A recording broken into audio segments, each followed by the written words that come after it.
once again, week 9 postmortem of the Lions loss. We got Mike all the way from Belgium, and John again is here too. Yet again. How you guys doing? Recovering. Yeah, it was pretty sad. It kind of made me feel what it was like to be a Bear fan during the Favre and Rodgers years, when you know that you had no chance pretty much from when the game started all the way to the end. Give me those Lion quarterbacks of the past. Eric Kramer, Scott Mitchell is good. He's always good for a few picks. So the first thing I want to do, he got hot news, and we just need to make sure that everybody is aware that we have the pulse of what's going on in the world. Hot off the Preston. Oh, wow. Yeah. I made a chart of the Packer average starter roster age before and after the Preston trade, and you can see that there was movement. Oh, yes. From 26.28 to 26.08. Wow. We are going down. So this is a reflection of Goody and the job he's doing. So young. Also got this news. Preston wanted out. He's just like, I'm done with this. I don't have nothing to do with the halfly defense anymore. Did you say the halfway defense? Helpless defense. Halfway to stopping in the fourth quarter? Yes. It was so great for the first 3 or 4 or 5 weeks where it looked like defense was actually making a difference. But even through the Jag game, maybe we were a little premature on our excitement. Yeah, Detroit may have revealed a few of our weaknesses, or more than a few. We got a 7th round pick for him. There's potential there of signing another player that can reduce the roster age, starter age. Can we get it to 25? That's the goal, I think.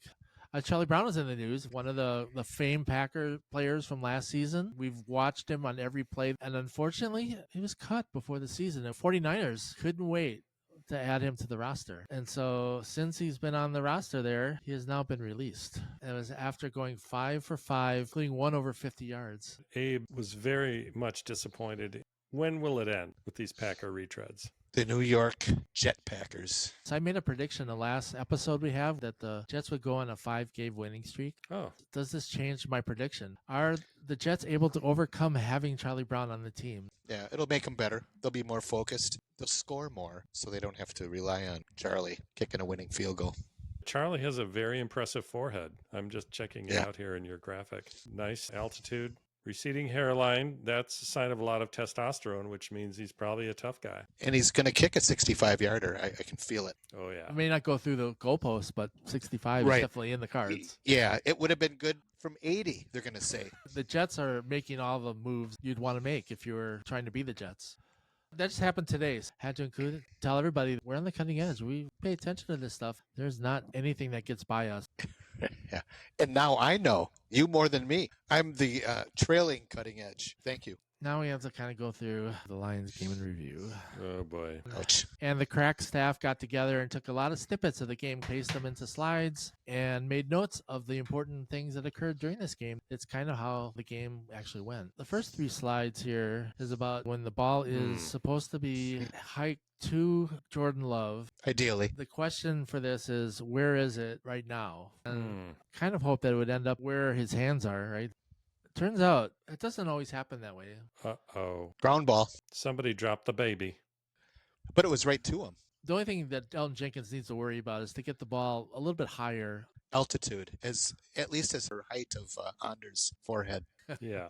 And Klesa didn't show up very well in the last photo. I took another snippet of this because I wanted to make sure that you could actually see that there was actually a ball there. Why didn't the regular center play in the game and instead decided to take a game off? Myers? He was allegedly hurt. He had an owie? He'd been talking with Jair Alexander.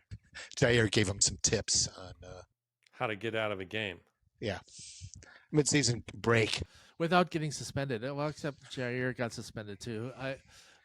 Doubts did not find the appropriate way to miss the game without being noticed.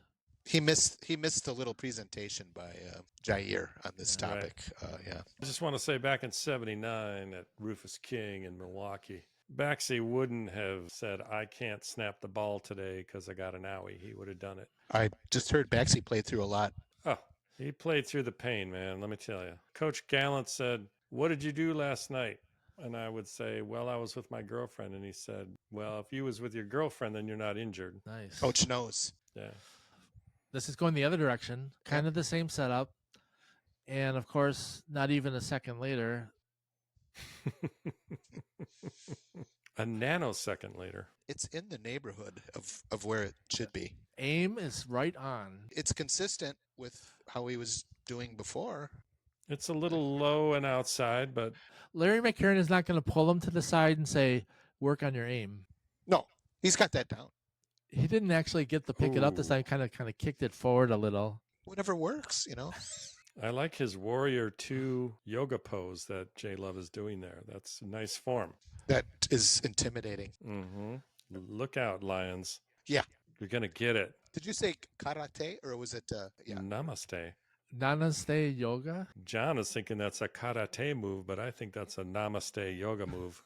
Yeah, Mike, I defer to your superior knowledge in these sorts of things here. I'm quite familiar with the Eastern arts, having once gone to a class at UW-Madison in Indonesian poetry. I tried to take it. It was full at the time. So Okay, this is kind of the end of that play. He was able to find the ball. Well done. It was a third down and 10. Jenkins put it in the area. It's up to Love to complete the deal. It was really Jordan Love who kicked it out of the area. He's got to work on that. Might have been a result of the groin injury. Is it like he can't bend over? What does a groin injury feel like? Is it a sharp pain? Is it a dull throb? I haven't had one. Baxi escaped that? Oh, yeah. 79? Because of yoga. Yes. All the stretching. What was that, numismatic yoga? That sounds illegal, but I would try it. I've also heard that if you are a true religious Christian, that yoga is considered to be off limits because there's too much inward thinking and meditation and mindfulness, which is bad. Can't have that. No. Could lead to creativity on the football field, a la Rodgers. Oh, no.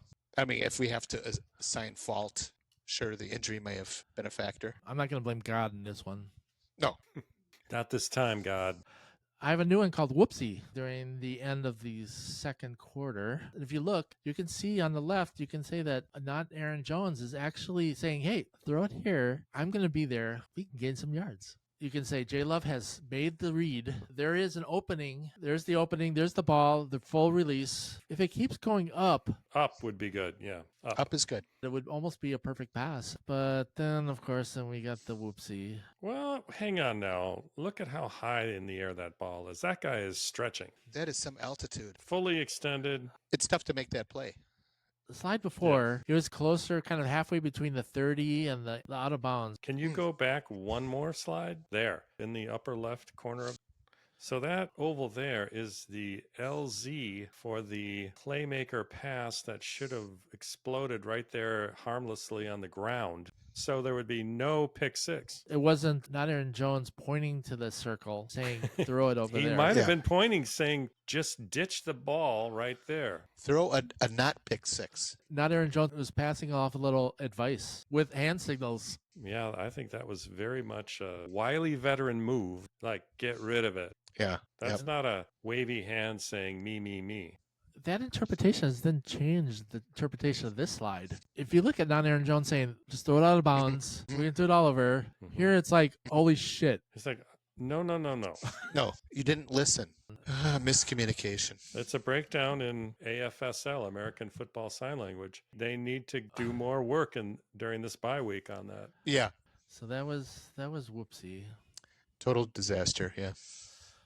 All right, so I thought that since we had such a game that so notable things have happened, there's some fun facts that we should probably take out of the game that will help us get over what actually happened or not. Always be positive, except when you're not. Here's the first. Let go. Brandon misses the 46-yard field goal. First miss of the season. McMahon miss. So He'll get it back. I think the whole idea of doing the Lambeau leap, he can just kind of step away from that and just not think of it as being something that he needs to do. He got the one. That's all he needs. That's good enough. Okay. That's the limit for a kicker. Yeah. All right. So Ooh. Twitter went crazy because Amon Rod misspelled Green Bay. Is this like a AI generated thing? I mean, that's just dumb. That can't really be real. Forgetting the space. And all because his Ouch. brother washout in Green Bay and he got his feelings hurt. Yeah, that was Sanctimonious St. Brown. Sanctimonious St. Brown. Of course, he had 7 targets, 7 receptions, 56 yards, and a touchdown, and he celebrated by doing a headstand. Further embarrassing the Packers and their fans. Why would that be, John? Well, having all that fun at Lambeau, doing a handstand, 7 for 7, dancing and prancing. I don't have it here, but he also did a Lambeau leap after the game. What? Wow. All the Milwaukee fans went home and left the Lions fans behind to be able to do the Lambeau leap. All right. Kirby Joseph, that interception we saw earlier, has 6 INTs in 8 games. Oh. Xavier McKinney had 6 INTs at 8 games. Now he has 6 INTs at 9 games. So 404 total yards. yeah. But then you got to wonder how much of them Packers yards was in garbage time. Yes. Great point. It's still better garbage than what we were seeing earlier in the game. It's hard to have a podcast without putting a stat out there for Fluke Van Mess, the symbol of consistency. Wow.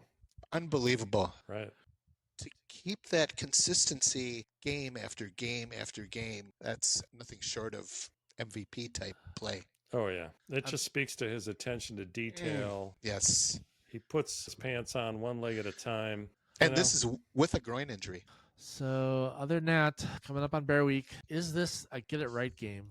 Well, at first, I haven't gotten the scouting report on the Bears' groins, but we have a pretty good record against them historically. They have a new quarterback who was going to be the best guy since Trubisky, but now he's starting to look a little bit like Fields. Lots of running, kind of erratic. Dancing and a prancing? And then traded next year. I think it should be spelled Bear Week, W-E-A-K. I think we're going to do it. Nice. I do know that there is a 8-year senior out of Florida named Graham Mertz who might be potential bear bait. Right. His 9 years in college is really going to help him in his rookie season. Oh, yeah. He had 2 coaches, different teams. And he's faced so many situations. plus, he probably went through 2 generations of wide receivers. Was he one of the first to throw to a father and then a son later in the decade? Father-son combo? That's in the record book somewhere. All right. Did you know that Murphy's already been replaced? Oh, somebody's already in the seat? Well, Mark Murphy is still holding on to the job as long as possible, but there's somebody else in there right now. Of course, it's not a guy who has Packer history at all. Did Murphy leave a little early due to a groin issue, or what happened? Maybe it was sugar intake and he needed a break. I mean, True. The cupcakes and the fruit breads, the Kringles, it's going to catch up with you. It's not always good for your body to have that much sugar. For sure. And not even yoga can solve that. What will Mark Murphy do now that he's not making cupcakes anymore? He's up here by me in Door County running his golf course. Really? Yeah, in Bailey's Harbor. No way. Maxwellton Braes. We should play it, John. Yes. It's a nice, easy course, wide. I've heard of that course. Built in the 1930s. He Really? has had a summer home on Kangaroo Lake adjacent to Maxwellton Braes Golf Course. And it went up for sale, and he was concerned about it becoming like a developed condo kind of thing or whatever. And he said, I want it to stay a golf course, so he bought it. Good for him. God, he's so involved in doing the right thing. The greater good. Does he offer any baking goods at the golf course when you're playing? No, but you do get a yoga mat in case you need to stretch out your groin between shots. That's so important. If your groin isn't properly stretched, you're not going to be able to rotate that core. Just drill the ball down the center. If you don't keep your weight inside of your left and right foot, John, why are you even out there? Don't even go to the course. No. Don't even watch golf on TV. It's kind of an outlet for him and his baking goods then, is that he'll be able to have a little shop right next to the first tee. Murphy's Cupcakery. Maybe when you buy a package of Titleist, it comes with a free cupcake. Green and gold icing. So, Mike, your trip went well. How did you watch a Packer game? I didn't watch the game live. I watched it on clips. Is that an internet thing? That's an internet thing. Is that an app like CLIPZ? You Google Green Bay Packer game and then things pop up and you watch.